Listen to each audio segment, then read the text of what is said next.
거주하였다가 이제 그 베델과 아이성 사이에서 제단을 쌓고 여호와의 이름을 불렀습니다. 그렇게 하고 이제 애굽에 내려갔다가 기근이 들었죠. 애굽에 내려갔다가 애굽 왕한테 이제 사례죠. 그 당시는 사례를 유일하고 속여가지고 뺏길 뻔했는데 하나님께서 애굽 왕에게 큰 그 곤란을 재난을 주셔가지고 재앙을 주셨다고 했어요. 성경에는 재앙을 주셔가지고 다시 올라올 때는 그 애굽 왕이 이제 그 사례를 아내로 맞이할 때 아브라함에게 주었던 그 많은 가축과 이런 것들을 가지고 이제 그대로 올라오게 되는데요. 그때 이제 아브라함의 마음에 대해서 제가 얘기한 적이 있어요. 아브라함의 마음이 그 재물이나 이런 것들은 우리의 관심사지 그건 제3자의 입장이고요. 하나님과 아브라함 사이에 언약이 있었잖아요. 하란에서부터 내 본토 친척 아비집을 떠나서 내가 보여줄 땅으로 가라고 해서 왔더니 기근이 들었는데 그 하나님께서 가라고 한 땅에 도착하자마자 기근이 들었는데 기근 때문에 피해서 애굽으로 곡창지대로 내려갔다가 그런 일을 당했는데 자기가 아내도 다시 얻고 거짓말을 했는데 하나님께서 그 상황을 역전시켜 주셔가지고 아내도 도로 얻고 그 다음에 많은 재물을 그러니까 왕이니까 얼마나 자기가 얼마나 그 사례가 예뻤으면은 아내로 삼고자 했겠어요. 그러니 얼마나 그 오라비한테 풍성하게 마음껏 재물을 왕이니까 얼마나 많이 줬겠어요.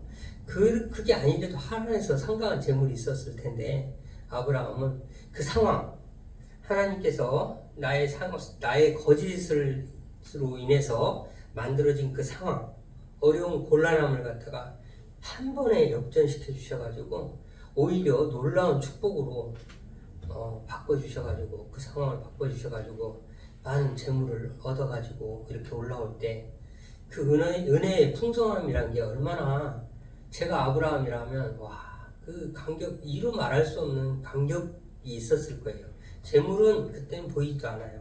남들은 재물이 보였을라나 몰라도 내가 아브라함이라면 그 상황을 그렇게 역전시켜서 나에게 큰 복을 주게 하신 하나님이 그 이루 말할 수 없는 그 마음에 막 감격이 있었을 것 같아요.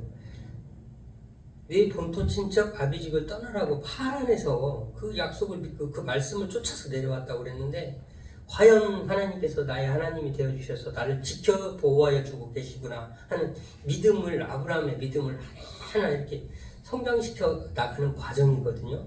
나중에 이제 보면은 소돔과 고모라까지 가요. 소돔과 고모라의 멸망 장면을 직접 보여주셔가지고 하나님께서는 복도 주시고 재앙도 다 멸하시기도 하는 하나님이라는 걸 아브라함한테 다 보여줘요. 아브라함의 믿음의 관점에서 보면 아브라함의 믿음을 하나님께서 하나하나 굳게 다져가시는 모습을 볼 수가 있거든요. 그 한 예로 오늘의 에피소드가 등장해요. 그돌라오멜 왕이 어디의 왕이냐면 갈대아 지방, 메소포타미아 지방의 왕이에요. 그쪽 지역의 왕인데 소돔과 고모라는 이쪽 가나안 쪽에 그러니까 미개한 사람들이고 갈대아 지방은 그 당시에 문명에 가까운 생활을 했던 사람들이에요. 그 당시에 이제 13년 동안 조공을 바쳤어요. 소돔과 고모라 지역에 사는 왕들이 왕이라고 해야 도시국가, 부족국가 정도예요. 이 족장시대니까 왕이라기보다는 이제 피원상의 왕이지 사실은 족장에 가깝던 부족 사회였으니까 그렇단 말이에요. 그런데 이것도 그렇게 되려고 하는 게 그 재물의 풍성함이 낳은 결과거든요. 재물이 많아지다 보니까 롯과 함께 이제 올라왔는데 애굽에서 하갈도 데리고 올라와요. 하갈도 그때 올라온 거예요. 애굽에서 이제 사례가 잠깐이지만 애굽 왕의 파라오의 아내가 될 뻔했잖아요. 그때 붙여준 사람이 아닌가 싶어요. 하갈이 뜬금없이 이집트 여자가 왜 거기에 나중에 이스마엘을 낳는 상황까지 연출이 됐겠어요. 그때 올라오지 않았나 싶고요. 그래서 이 재물이 많아지니까 롯과 이제 조카, 그 사랑하는 조카, 자식같이 생각한 데라 할아버지 때부터 아브라함이 자식이 없으니까 그 조카 롯을 데리고 왔단 말이에요. 할아버지가 너도 함께 가자 하고 그래서 아들 하란을 놔두고 데리고 왔단 말이에요. 그래서 그 재물이 풍성함으로 말미암아 더 이상 같이 이렇게 한 곳에 목축을 하는 사회였으니까 같이 목자들끼리 다툼이 일어나고 하니까 한 곳에 있을 수가 없는 상황이 되니까 그 재물의 풍성함이 둘을 갈라놓아요. 그래서 아브라함의 믿음이 얼마나 장성했는지 그때는 좀 더 성숙해졌어요. 그래가지고 담대하게 얘기를 해요. 로덱에 조카야, 너사 네가 원하는 대로 다 가져.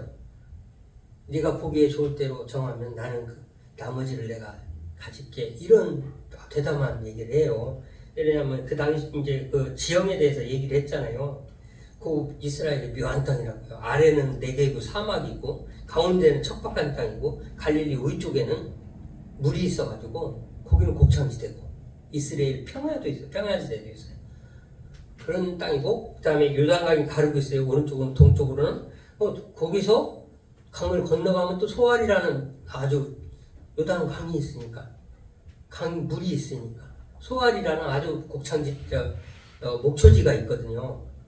살기 좋은 땅이 있거든요. 거기를 롯이 선택을 하고 아브라함은 헤브론으로 내려갑니다.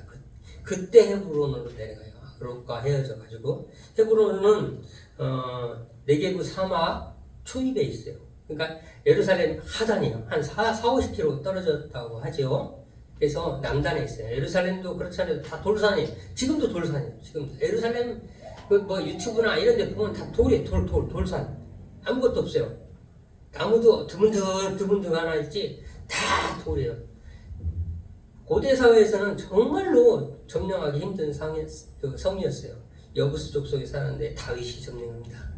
하나님이 그것도 허락한 사람의 손에 의해서 점령을 하게 돼요. 헤브론은 누가 점령합니까? 갈렙이 점령합니다. 85세 출애굽 나중에 나옵니다. 그래서 이렇게 거기까지 왔는데 이제 거기서 그돌라오멜 왕 연합군이 다 좋은데 롯을 잡아가요.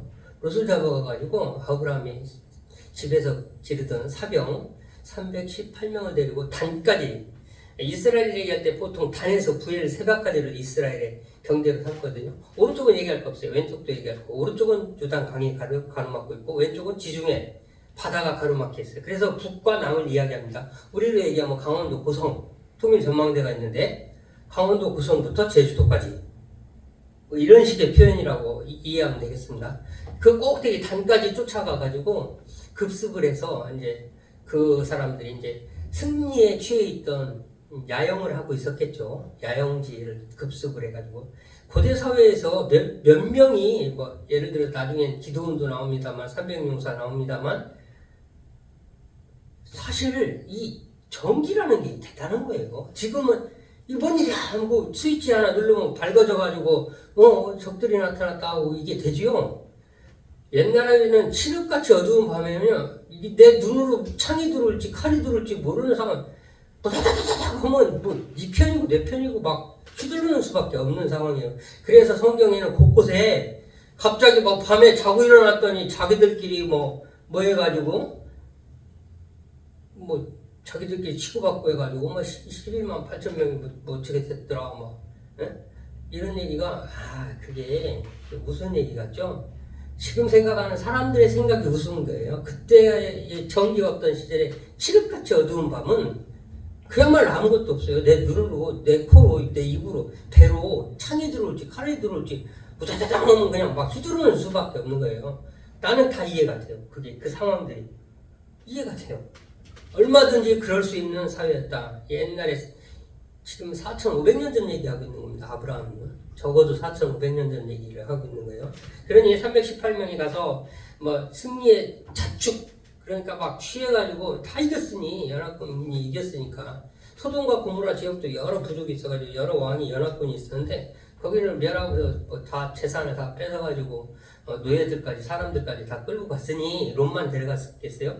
얼마나 자축을 하고 그냥 그 당시에 포도주가 노아 시대에도 포도주에 취해가지고 노아가 누워 있었잖아요. 그래 함이 그걸 보고서 이렇게 아버지의 치부를 부끄러움을 가려주지 않는 모습을 부모의 그런 모습을 보고 하나님께서 벌을 하시잖아요.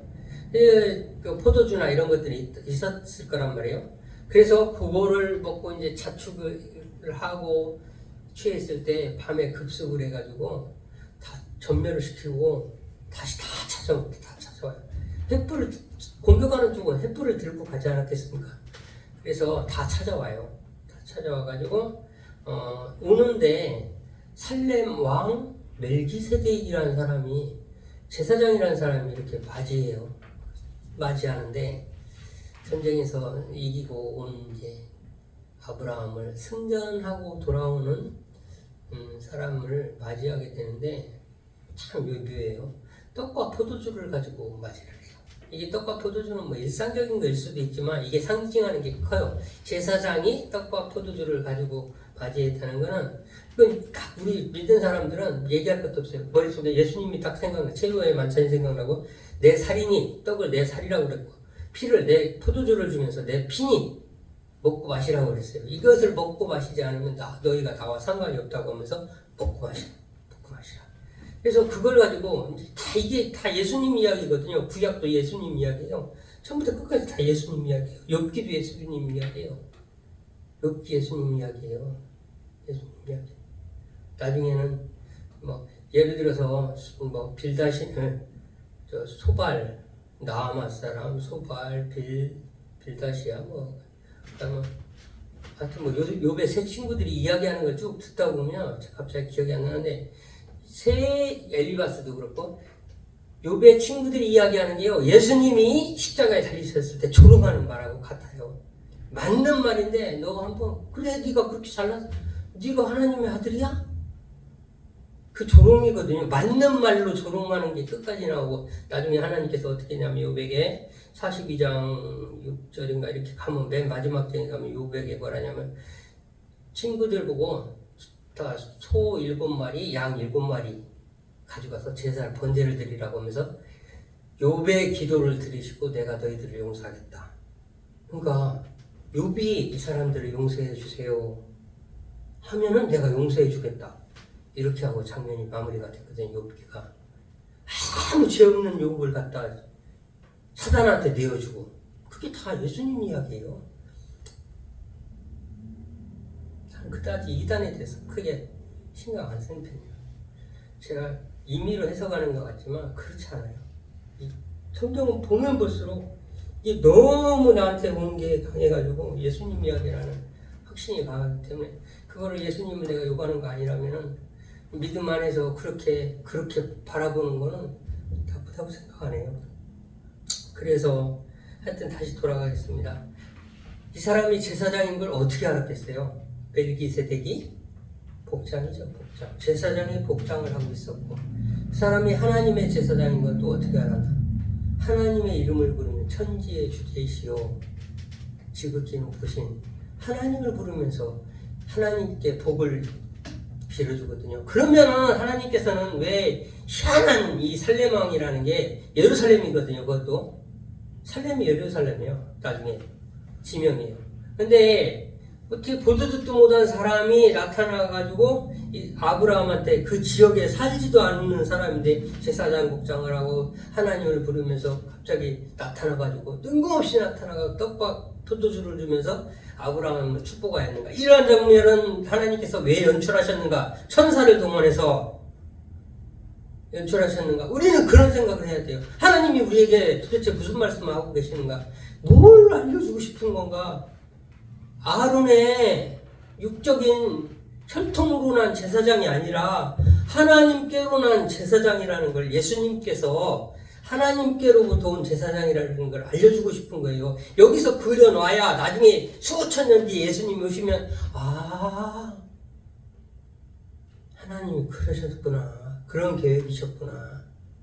그래서 역사를 사용한다는 게 팩트를 사용한다는 게 이런 일이 있었노라는 거는 부정할 수 없는 사람이 받아들이고 안 받아들이고는 내 맘이지만 그런 거거든요. 이스라엘의 역사를 사용한 게 부정할 수가 없는 거예요. 그러한 사실이 있었노라는 건. 그래서 멜기세덱의 반차를 쫓아서 예수님께서 오셨다고 그래요. 우리들의 제사장이 돼가지고 우리들의 죄를 사하여 주시려고 제사를 드렸는데 자신이 제물이 된 제사를 드렸다는 거예요. 그게 우리가 믿는 하나님이거든요. 예수님이고 하나님이 하신 구원의 그 역사를 어떻게 이루셨는가에 대해서 성경이 말하고 있는 거거든요. 그래서 보통 멜기세덱의 반차를 쫓아 예수님이 오시는 거다. 그거는 신성을 이야기하고 있는 거예요. 대제사장은 아론의 출애굽 당시부터 레위기 율법을 주시면서 아론의 자손밖에는 대제사장이 될 수 없었잖아요. 그게 율법이잖아요. 근데 예수님은 아니잖아요. 다윗의 자손으로 오셨잖아요. 아론의 직계가 아닌. 그래서 예수님께서 아론은 레위 지파입니다. 유다 지파가 아니고요. 예수님께서는 다윗의 자손으로 왔어요. 유다 지파예요. 지파 자체가 달라요. 그래서 하는 얘기예요. 하여튼 그렇습니다. 그래서 이러한 상황을 하나님께서 연출하신 것은 앞으로 오실 예수님의 그림자를 이렇게 만들어 놓으심으로 인해서 우리가 시간이 지나고 이스라엘 백성들이 이쪽 시간이 흐르다 보면 나중에 하나님이 그때부터 이런 일을 우리의 구원을 그때부터 준비하셨구나. 에덴부터 내가 11조에 대해서 얘기한 게 10분의 1을 드린 후에 바로 다음 장면이 뭡니까? 언약이 들어갑니다.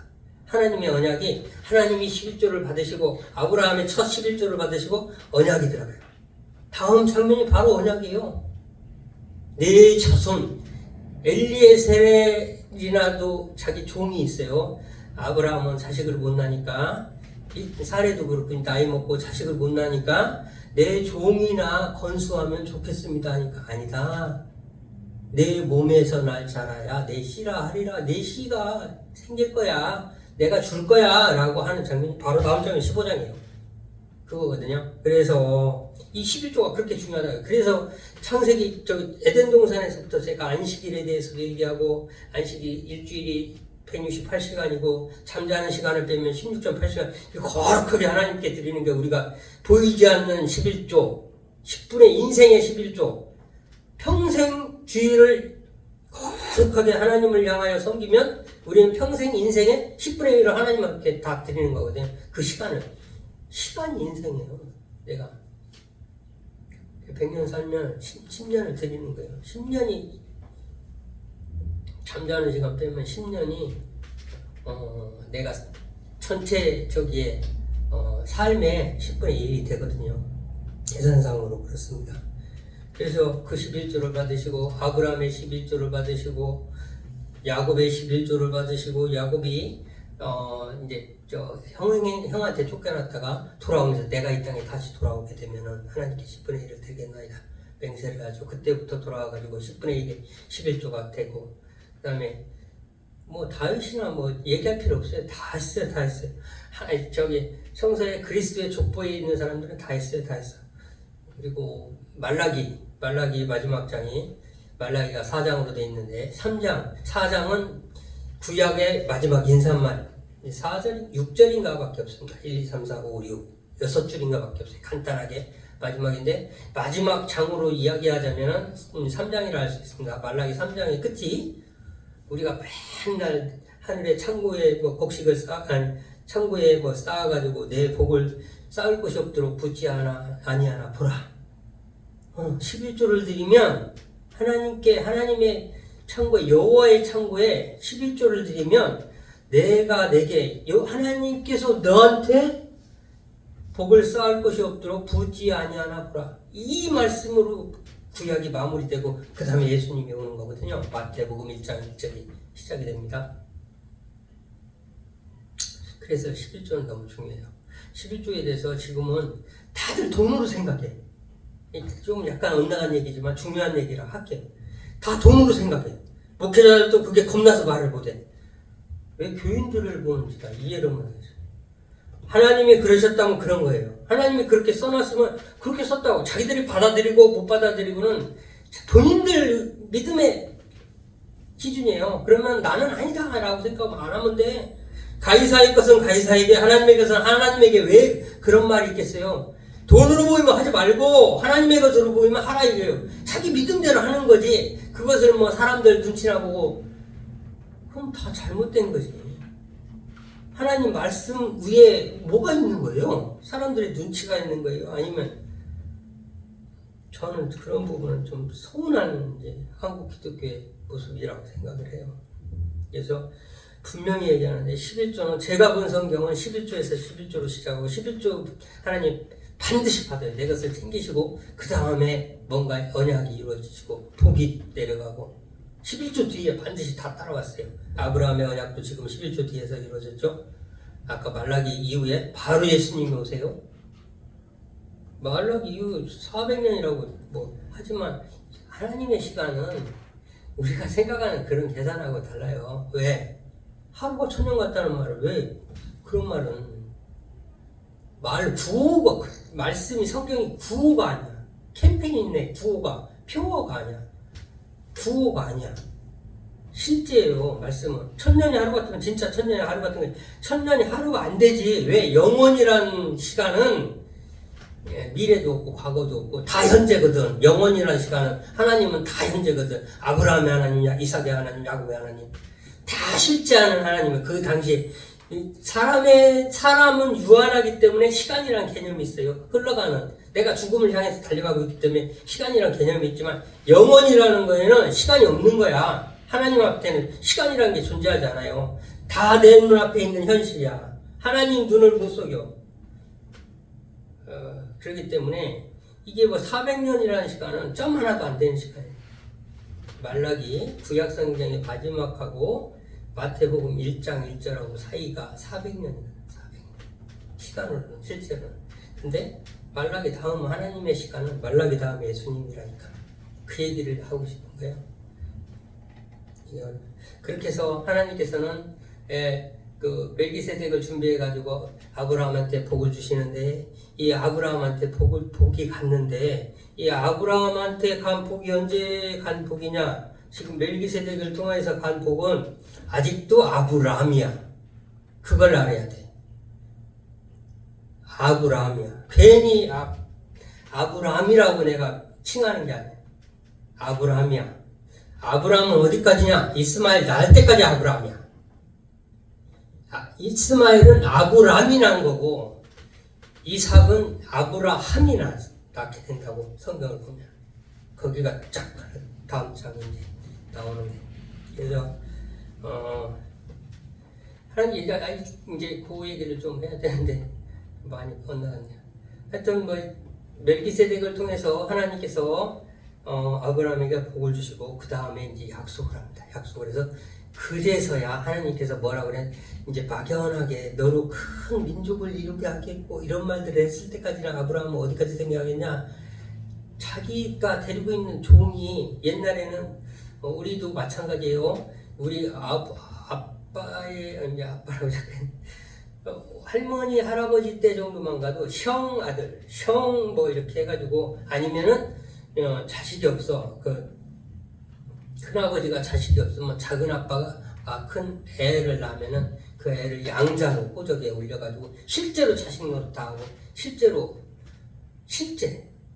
남의 집에 가서 그렇게 하고 그러거든요. 남의 집이지만 큰아버지 집이지만 남의 집이잖아요. 그렇게 해서 실제로 자식 노릇을 하고 그러던 시절이 있었어요. 그것과 마찬가지로 이 고대 사회에서는 자기의 친복, 자기가 자식 삼은 사람, 그 사람한테 이제 대를 물려주고, 재산도 물려주고, 자식이 없는데 어떻게 그렇게 하거든요. 실제로 그렇게 하거든요. 아브라함한테는 그런, 저기가 있어요. 이삭의 부인을 얻을 때 보냈던 그 엘리에셀이라는 종이 있는데, 그 사람을 자식같이 생각했어.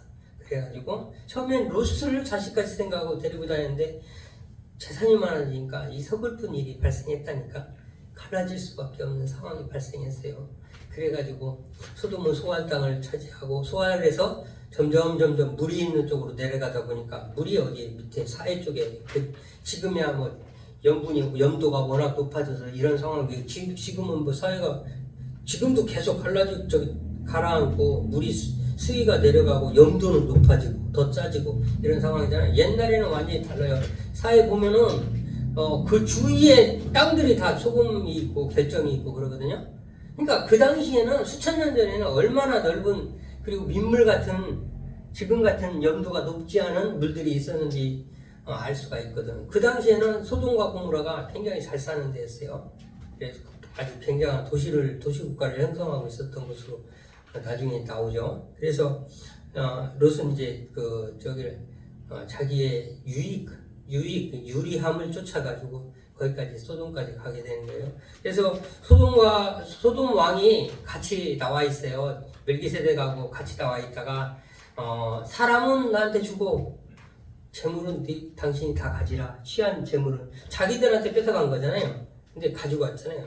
재물은 가져라. 사람만 데리고 나는 가겠다. 이렇게 얘기를 하니까 아브라함이 돈으로 다 계산 끝났다라는 말 들을까봐 아브라함이 하였다 하여 이런 말을 하거든요. 그것으로 치부했다. 나 다 친세 다 갚았다.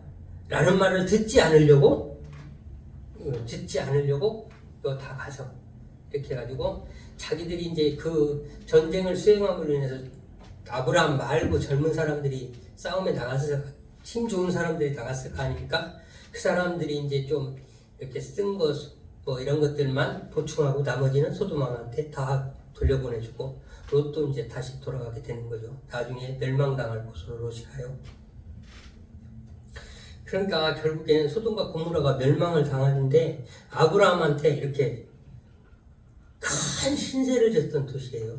그러니 롯이 거기 가가지고 좋은 대접을 받고 거기서 나름대로 우리 이런 표현은 강단에서 한 방구 끼고 살지 않았을까? 그건 당연한 거죠. 그렇게 아브라함에 의해서 롯이 거기에서도 큰 저기를 작지 않은 사람으로 도시에서 살게 되는 거거든요. 그런데 이제 나중에 그 사람들이 와서 이제 행패를 부리고 배신을 하는 거죠. 선사를 내놓으라고 그렇게 하게 되는 거죠. 그리고 멸망을 당하게 됩니다. 네, 그래서 이제 이 아브라함이 그런 약속을 하나님께서 이제 이 멜기세덱 다음에 바로 받아요. 언약을 해요. 멜기세덱한테 복을 받고 11조를 드리고 그 다음에 하나님이 바로 나타나셔가지고 그 구체적인 약속을 했어요. 네 몸에서 나는 씨라야, 나는 자라야 내 씨라 하리라 이런 말씀하셔. 구체적으로 네가 날 거야 라는 이런 언약이 이제 점점점 구체화됩니다. 믿음이 점점 이제 믿음을 다져가면서 그 수위를 높여가요. 언약의 수위도 높아져요. 말이 안 되는 쪽으로, 상상이 안 되는 쪽으로, 할아버지가 내 애를 낳는다는 쪽으로 점점 구체화시킵니다. 그래가지고 나중에는 이제 근데 그 사이에 이제 에피소드가 또 하나 등장해. 하갈이 등장해. 아까 하갈 얘기했는데 이게 지금 약속하신 거는 한 이제 80대 초반이나 이렇게 이때쯤 된단 말이죠. 예? 하란에서 75세에 내려왔으니까 75세에서 80세 사이, 80세 근처쯤 되는데 자기 몸도 이제 늙었고 그러는데 안 생겨. 이게 안 생기니까 나중엔 사레가 이제 하갈이라는 여종을 자기가 애굽에서 데려온 여종을 이렇게 해서 우리가 생각할 때는 그렇게 살아도 나면 자기 아들 아니야? 뭐 얼마든지 생각할 수 있는 인간적인 그런 생각을 해서 사레가 이제 종용을 하니까 아브라함이 그 약속을 받았으면 하나님한테 내 몸에서 나는 자라야 내 씨라 하리라는 약속을 받았는데 그 말이 맞는 것 같잖아요. 그 말이 맞잖아. 내 몸에 났는데 사라가 꼭 난다고는 말을 하나님이 하신 적이 없거든. 똑같아. 에덴하고 똑같아. 그게 에덴하고 똑같아. 눈이 밝아져서 선악을 알게 됐잖아, 사실. 근데 악을 제어할 수 있는 능력이 없는 상태에 선악을 분별을 하게 됐어. 실제로 하나님과 같아졌어요. 그러니까 하나님께서 에덴에서 아담과 하와를 쫓아낼 때 우리 중 하나같이 되었으니 보라, 선악을 아는 일에 우리 중 하나같이 되었으니 삼위일체의 하나님 중에 한 분에 해당되는 나를 구원할 능력이 없는 성령님, 예수님, 그리스도, 성자, 성령님과 성자님, 성자, 성령님이 빠진 성도 하나님의 겉모습만 됐다니까. 자신이란 말. 어떤 사람하고 내가 얘기하다가 성경을 못 벗어나. 말도 성경을 못 벗어나. 왜? 자신이란 말이 뭔지 알아? 스스로를 믿는 거야. 자신, 자신감, 교만. 하나님께서 싫어하는 거. 자신감을 하나님께서 싫어해요. 자신감을 하나님은 교만으로 봐. 왜? 자기가 하나님이라는 거야. 자신, 스스로가 신이라고. 그래서 내가 얘기하다가 안 믿는 사람들이에요. 그때 얘기하다가 성경을 못 벗어나. 말도 성경을 못 벗어나. 우리가 일상생활 중에서 쓰는 말도 그 묘한 거야. 성경을 못 벗어나. 그 얘기가 어디서 나왔냐면 이제 그거 얘기하고 끝내야 되겠네요. 더 나가면 안 되겠네요. 사실 이스마엘 얘기를 좀 하고 싶은데 하갈이 낳은 이스마엘이 16장 12절 한번 볼까요? 요거만 한번 볼까요? 자, 16장 12절에 보면 하갈이 이스마엘을 낳아요. 하갈이 이스마엘을 낳았는데 주인을 멸시해. 사례를 멸시해. 이제 애가 생기니까 뭐 이제 우리 아들이 이제 다 물려받을 텐데 그게 딱 생기거든. 여자는 그잖아. 정실부인이고 뭐 필요 있어. 사례는 아니 저 하갈은 에집트 여자예요. 애굽 여자. 에집트는 애굽이에요. 영어로 애굽이에요. 이제 에집트 영어로 이집트가 히브리어로 애굽이에요. 그래서 파라오가 바로고 영어로 파라오가 바로 애굽의 왕. 그게 멜기세덱 말고 뭐 있어요. 하여튼 여기서 보면 성경에 보면 직책명 왕의 이름 우리로 얘기하면 폐하 전하 뭐라고 해야 돼? 폐하 전하 말고 또 뭐 있어. 하여튼 그런 걸로 이렇게 사용되는 호칭이에요. 누구가 아니라 그냥 왕. 그런데 자 16장 12절 잠깐 읽겠습니다. 그가 사람 중에 들나귀 같이 되리니 그의 손이 모든 사람을 치겠고 모든 사람의 손이 그를 칠지며 그가 모든 형제와 대항에서 살리라 하니라. 제가 안 믿는 우리 직원들 3명하고 같이 차를 타고 가면서 지금 이스라엘하고 그 가자지구에서 일어난 전투에 대해서 얘기하면서 나는 성경에 이런 말이 있거든. 지금 일어나는 전쟁보다 성경에 글자가 있으면 그게 수천 년 뒤인데도 현실이 되어 있다는 게 더 무서워. 나는 하나님이 제일 무서워. 그런 얘기를 했더니 하나님 무슨 그게 뭔 말이에요? 성경에 이 아랍의 조상이 된 사람한테 한 얘기가 있어. 그 사람이 어떤 사람이 있는데 하나님이 너무 신실하고 하나님을 믿어서 그 사람이 자식을 준다고 그랬는데 자식이 안 생기니까 100세 될 때까지 안 생겨.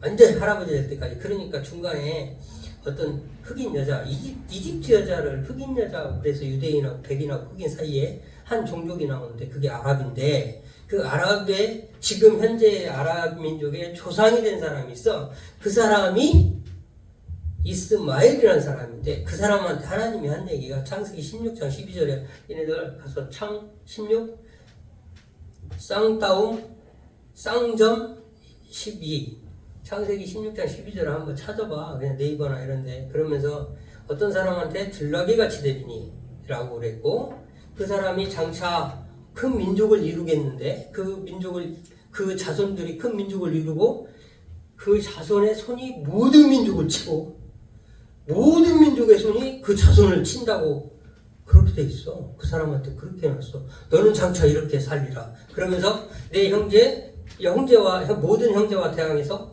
동방에서 살리라. 동방이라는 얘기는 지구의 중간, 지중해라고 그래. 옛날부터 지구의 자기들의 유럽의 뭐 기준으로 얘기하겠죠. 그렇게 돼 있어. 지중해야. 지금도 니들도 지중해라고 부르잖아. 지구의 중간이야. 어느 말도 성경을 못 벗어난다니까. 그러면서 지구의 중간이라는 뜻이야. 지중해가. 지구의 중간에 있는 바다. 그걸 기준으로 오른쪽 지금 아랍이 사는 사람들 동방에서 사는데 모든 형제와 대항해서 산다는 거야. 그러면서 그 사람들의 그 사람들의 손이 모든 민족을 치고 모든 민족의 손이 그 사람들 지금 봐봐. 아랍이 지금 그렇게 살고 있잖아. 제가 그 말을 하기 전에 봐봐 그렇게 살고 있잖아 하기 전에 말 그대로네요. 누군가 하나가 젊은 직원이 그래 그 말 그대로네요. 내가 그렇게 이렇게 모든 민족의 손이 치고 이 얘기를 쭉 이제 이건 외우고 있었으니까 그 얘기를 했더니 그렇게 나오더라고. 안 믿는 사람들도 그 신기하게 생각하더라고. 그러냐 하고 넘어가면 그 사람들 그만이지만 어느 순간에 이제 그 사람들이 하나님을 만날 일이 생기지 않을까. 나는 그걸 기도하는 거죠. 아, 그때 그거를 그 얘기가 그 얘기구나. 수천 년 전에 써진 약 5, 6천 년 전에 써진 성경에 글자가 있는데 그 글자가 현실이 되어 있다는 게 나는 그게 너무 소름 끼치고 무서워. 하나님도 나는 너무 무서워. 그런 얘기를 했거든요. 그게 지금 이 장면이에요. 아랍에 10억 명 가나안을 갖다 놓고 10억 명을 약간 자꾸 그거를 내가 설명했던 게 하나님이 거기를 족박 꾸려놓은 땅이라고 싹 뺑 둘러가지고 암몬, 모압, 그 다음에 그 에돔, 이스마엘 이 네 개의 족장을 하나님께서 싹 포지션해가지고 이스라엘을 갖다 놓고 가나안에 갖다 놓고 그 네 개의 민족을 갖다가 하나님께서 그거가 끝나는 구도가 끝나는 게 창세기야. 그것까지 창세기라고 해. 근데 지금 현실 세계가 그 이상을 못 벗어나고 그대로 하나님이 만든 창세한 그 세상을 못 벗어나고 그게 이제 에돔이 밑에 가가지고 사우디가 되고 지금 땅이 사우디가 되고 오른쪽으로는 요르단이 되고 이렇게 모압과 암몬이 요르단이 되고 위쪽은 시리아가 되고 이렇게 이름만 바뀌었지 그대로 그 지형 그대로 가자 지구가 블레셋 땅 지도 모양까지 똑같아. 옛날에 이스라엘 민족이 가나안에 들어가서 멸하지 못했던 철기 문화가 먼저 들어왔단 말이야. 이쪽은 청동기인데 그쪽은 철기 문화였단 말이야. 그러니까 동은 이빨로 씹어도 이렇게 찌그러져 구리는. 근데 철은 게임이 안 된단 말이야. 그래가지고 끝까지 못 내쫓고 지금까지 오는 거야. 삼손 이야기도 그렇고 블레셋은 오늘도 유효한 거야. 성경. 어제의 얘기가 아니고 삼손 얘기, 다윗 얘기, 예수님 얘기, 2000년 전 얘기가 아니라 오늘도 성경은 살아있다니까. 역사들이 성경 그대로라니까. 성경에 쓰여있는 글자가 그대로 현실이 되어서 우리가 살고 있는 거라니까. 우리가 그거를 아냐 모르냐 깨닫냐 못 깨닫냐 그 차이지. 우리는 하나님의 세상을 살아가고 있는 거는 지금도 여지가 없습니다. 기도하겠습니다. 하나님 감사합니다. 저희들에게 한량없는 은혜로 함께 해주시고 늘 우리의 아버지가 되어주셔서 우리의 일거수일투족을 주장하여 주시며 나와 동행하여 주시는 주님, 부족한 사람에게 아버지 하나님의 말씀을 맡겨주시고 많은 시간은 아니지만 하나님의 마음을 나누고자 노력하였습니다. 하나님, 부족한 사람에게 큰 은혜를 한량없이 부어주셔서 너무나 감사드립니다. 이 말씀이 마음밭에 심기어서 뿌리가 되게 하시고 깊게 되어서 반석 위에 세운 집같이 우리 신앙이 믿음이 흔들리지 않을 수 있는 굳건한 밑거름이 되게 하여 주시옵소서. 예수님의 이름으로 기도하옵나이다. 아멘. 목사님 나오셔서